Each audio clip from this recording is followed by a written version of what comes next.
placer de verdad estar acá. Mil gracias por la invitación. Poder compartir con ustedes la visión económica y política del mundo, gracias, y de Colombia. Estas presentaciones usualmente duro haciéndolas por ahí hora y media, así que esto será un reto y voy a hablar como en 3X en la medida de lo posible. Y quiero hacer un disclaimer, un aviso legal, y es que todo lo que yo hable de política me representa solo a mí, es mi opinión personal, no representa Credicorp Capital, porque resulta que el economista que no habla de política ya no sirve en este mundo. Así que me ha tocado aprender de política y mucho últimamente, incluso a nivel global. Entonces, parto rápido con la presentación, creo que eso está apagado.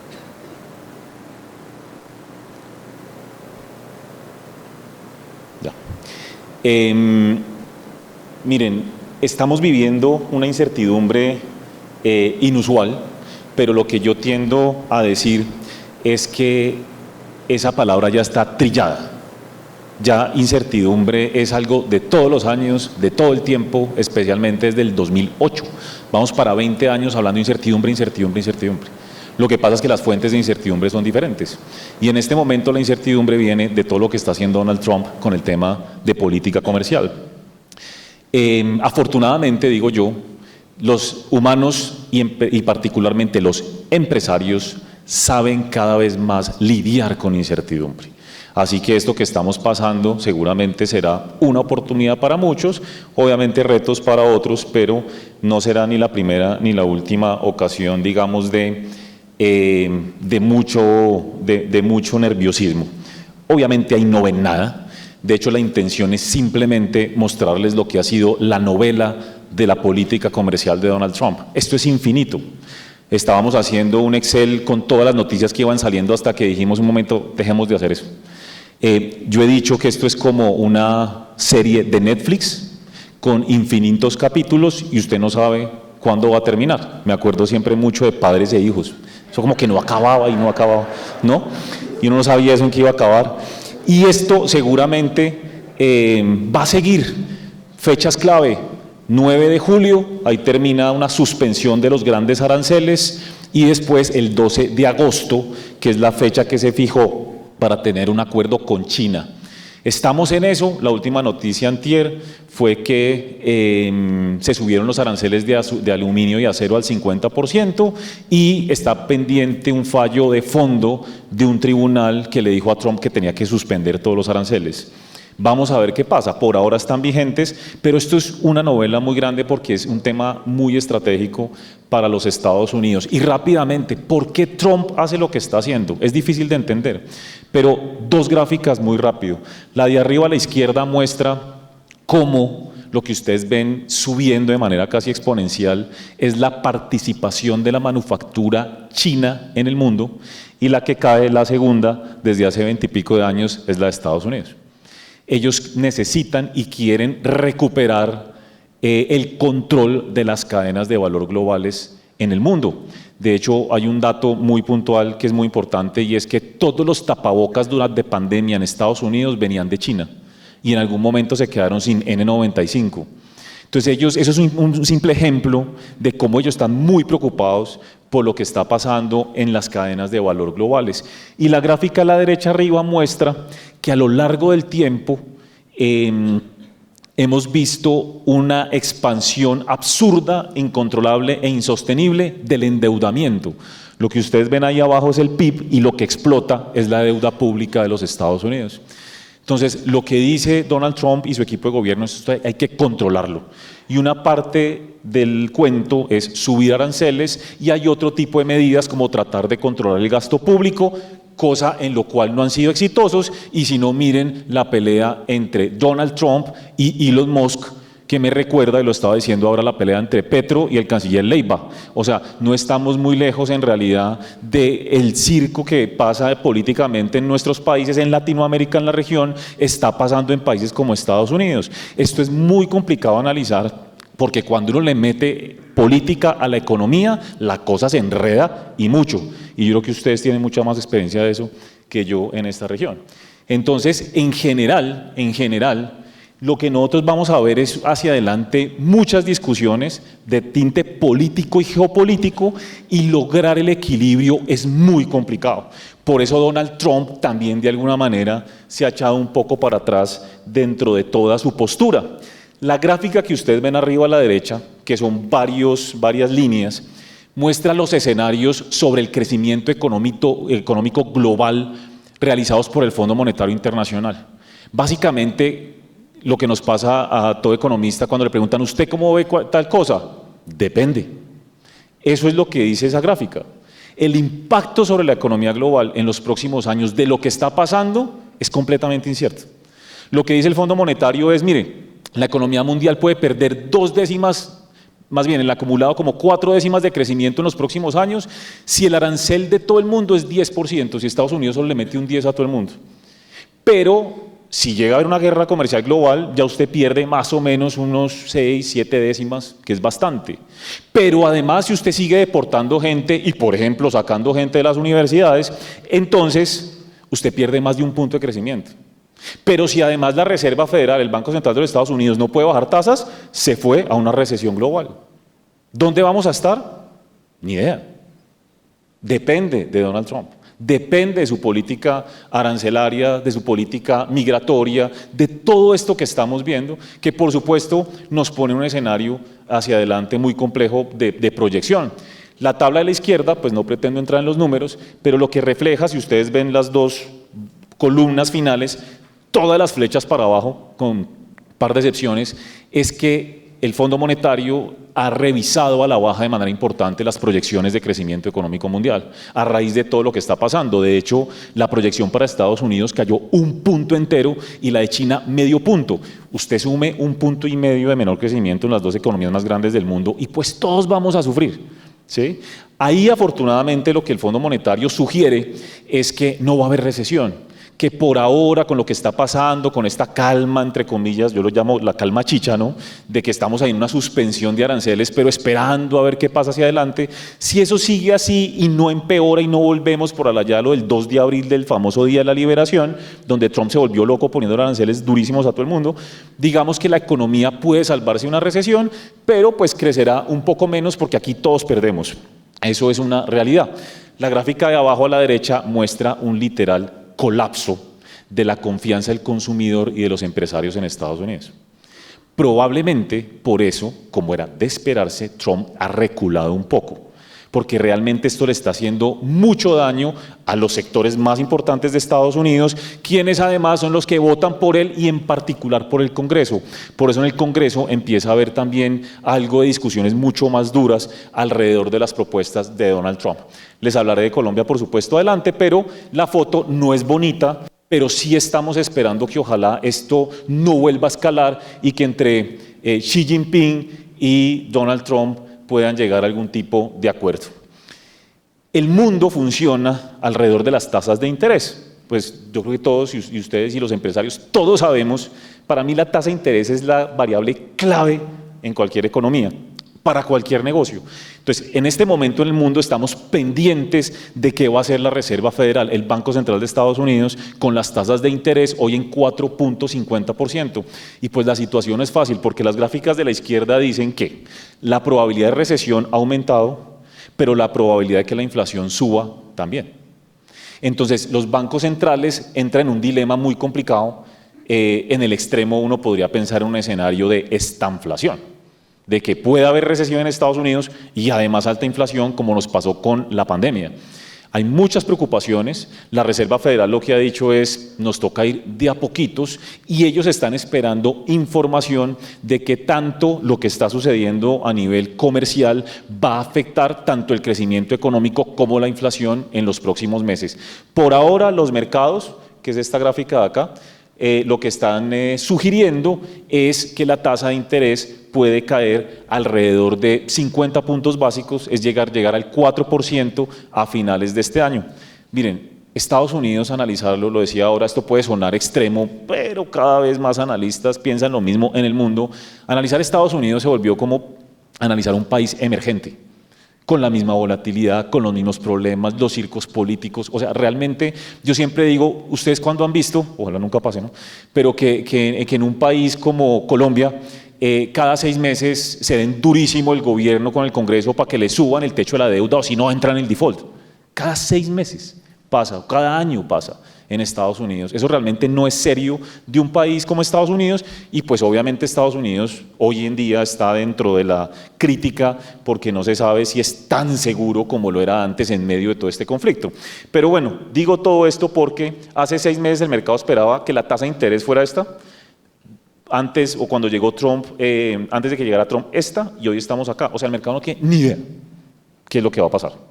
Porque cada día que sale una noticia, pues todo va cambiando. No sabemos exactamente qué está en la cabeza del mandatario de los Estados Unidos, pero pues la expectativa, y ojalá sea así, es que todo se vaya medio calmando. Miren, aquí entro con Colombia, insistiendo que es un escenario incierto, complejo, pero no es la primera vez. Mi percepción es que si resistimos la pandemia, resistimos todo, desde el punto de vista de los empresarios, del mundo, de los inversionistas.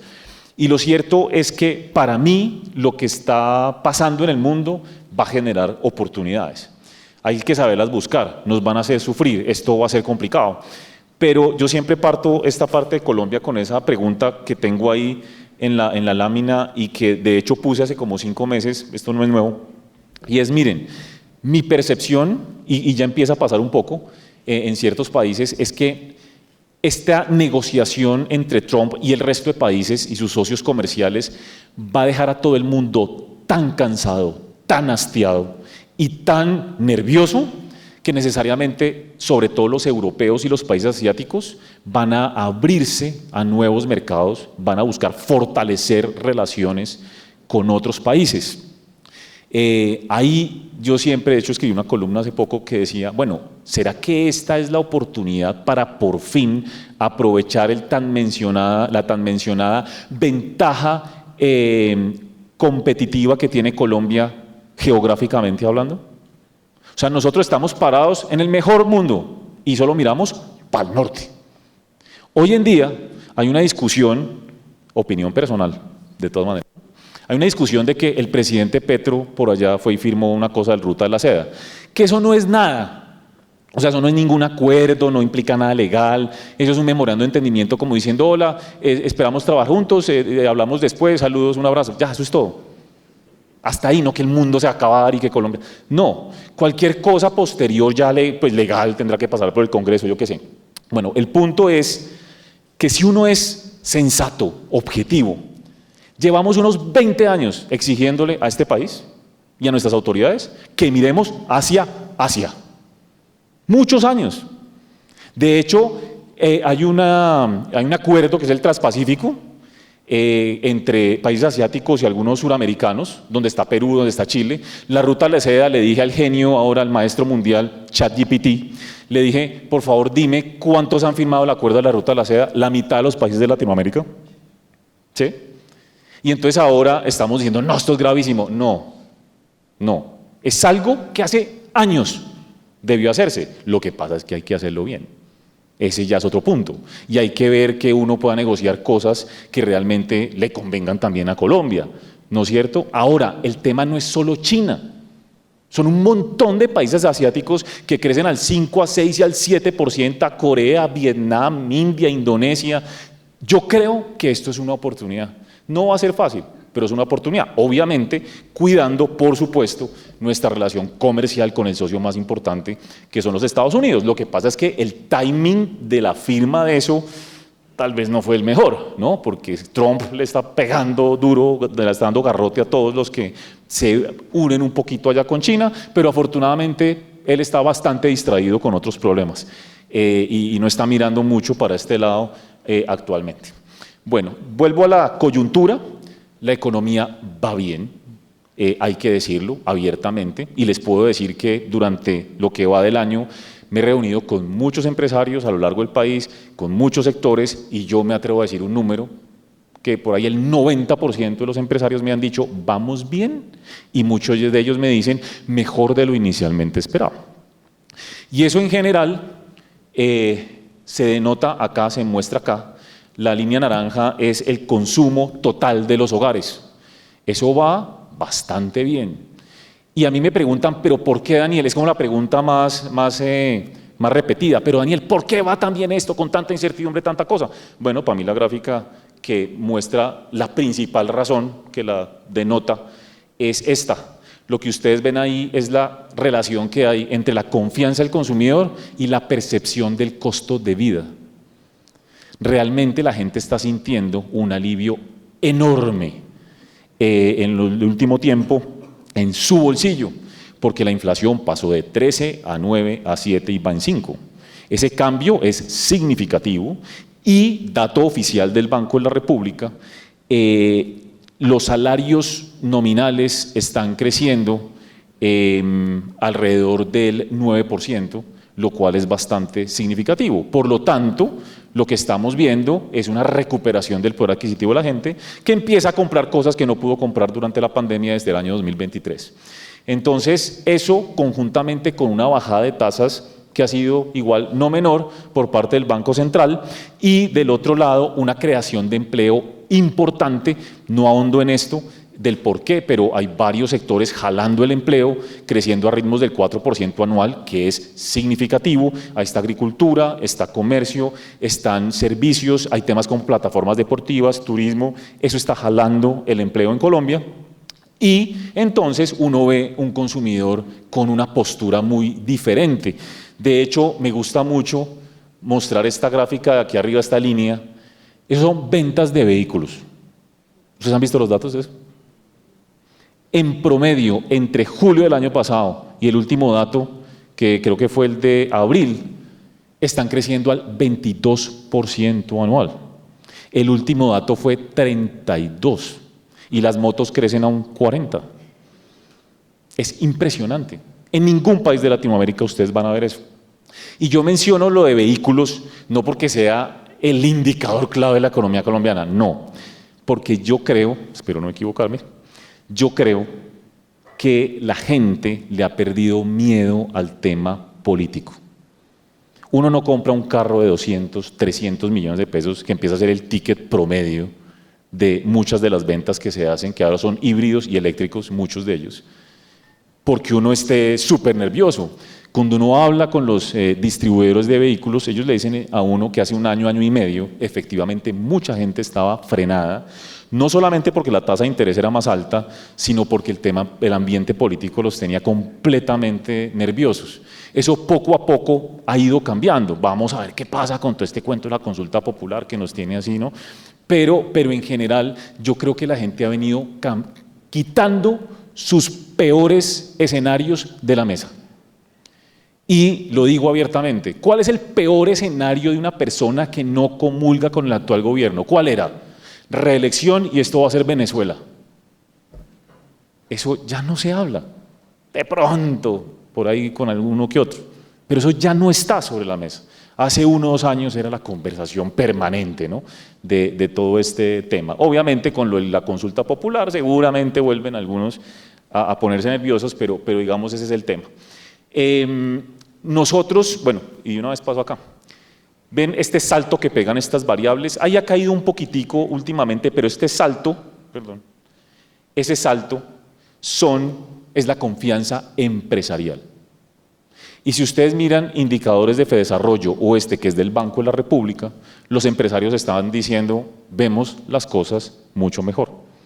De hecho, esto está en los niveles más altos más o menos desde el 2022, justamente. Yo creo que eso pasa por 3 razones, lo voy a decir, aquí me imagino que están grabando, ¿cierto? Pero aquí entre nosotros los 500 que estamos, que quede esto así. Miren, yo tengo 3 hipótesis o 3 razones que he identificado para que los empresarios estén un poco más optimistas. Primero, la demanda en muchos casos más fuerte de lo esperado. Segundo, menores tasas de interés, sin duda.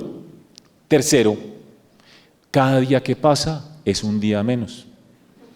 Eso me lo dicen frecuentemente, no lo digo yo, les transmito el mensaje. Eso se volvió normal. Se volvió normal ver personas con las que yo me reúno con una aplicación que va haciendo el conteo de días hacia atrás, ¿sí? Hasta el 7 de agosto del próximo año. De verdad, Eso se volvió típico, lo he visto muchas veces. Y lo interesante es que esa línea naranja es expectativas para invertir en los próximos 12 meses. O sea, los empresarios van teniendo un cambio y me alegra haber hablado ahora antes de que esto está volando en Antioquia, ¿sí? En muchas cosas y muchos sectores. Eso no es solamente Antioquia, realmente hay, esta es como la que más jala, por supuesto, pero hay muchas cosas moviéndose en el país. Nosotros vemos un crecimiento económico del 2.3, el año pasado fue 1.7, es una aceleración. Yo he sido mucho más moderado que mis colegas y el consenso del mercado, que tiene 2.6, 2.7, básicamente por una razón, y es que yo creo que más allá de lo que muestran estos datos, la inversión privada va a seguir estando medio estancada. O sea, se va a recuperar, pero no tan duro en un año preelectoral con tanta incertidumbre política y con tanta incertidumbre regulatoria. Ahora, dado el consumo tan fuerte, yo estaba tentado a subir la proyección, pero con todo el problema geopolítico y tema comercial decido no hacerlo. Es posible que crezcamos un poco más, ojalá, pero el tema internacional y particularmente la caída del precio del petróleo es algo que nos impide ser un poco más optimistas. Ya el próximo año crecer al 2.6, 2.7 es bastante probable, nos acercamos al 3%, que es una figura, digamos que ya se acerca a lo que sería el crecimiento de largo plazo de Colombia. Muy rápido, inflación, yo les decía, venimos de 13, 9, 7, vamos al 5. Lamentablemente esto se ha estancado, no ha querido bajar del 5%. Eso tiene mucho que ver con dos cosas, con el salario mínimo creciendo a niveles, a ritmos que no debe crecer desde el punto de vista económico. Que faltan 10 minutos, era media hora. Porque al crecer mucho la inflación, el salario mínimo por encima de la inflación, realmente tenemos, pues obviamente lo que estamos viendo, unos costos laborales mucho más altos que están incidiendo en precios, y por el otro lado, por primera vez en 40 años, Colombia está importando gas para consumo interno. Eso se está viendo reflejado en los precios y ha impedido que la inflación siga cayendo. Por lo tanto, el Banco de la República dice, me toca ir despacio. Y lo otro que ustedes seguramente escuchan cada vez con más y más profundidad es el tema del problema fiscal. Ese tema está muy complicado, ya voy a hablar de eso. El punto es que el Banco de la República no puede seguir bajando tasas a un ritmo importante si el tema fiscal no se va ajustando. Porque resulta que cuando el tema fiscal se enreda, los inversionistas se ponen nerviosos y nos empiezan a exigir más tasa de interés, que ya está pasando. Y si pasa algo malo en el mundo, cualquier cosa, cualquier noticia, a uno de los primeros países que castigan es a países indisciplinados fiscalmente como Colombia. Y eso implica que el dólar se dispara. Nos ha pasado varias veces en el último año. Y al dispararse el dólar, eso genera inflación.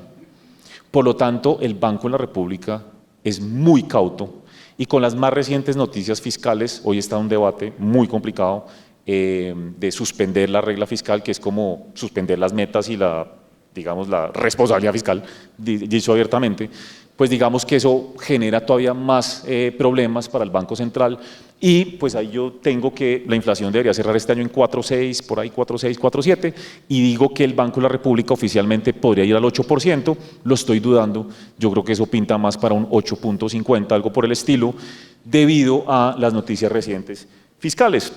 Y ahí entonces yo pongo algo en lo que quiero ser muy claro y soy enfático, y es que, miren, la culpa del tema fiscal no es de Gustavo Petro solamente, ¿sí?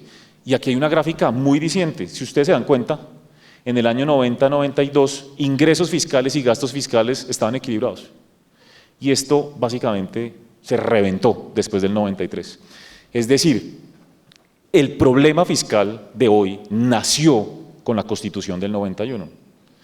Porque la Constitución del 91 generó muchos gastos, muchos derechos, digamos, sociales, buenísimo, pero nunca nos preocupamos por financiar esos gastos. Nunca. Entonces todo el tiempo estamos persiguiendo el gasto.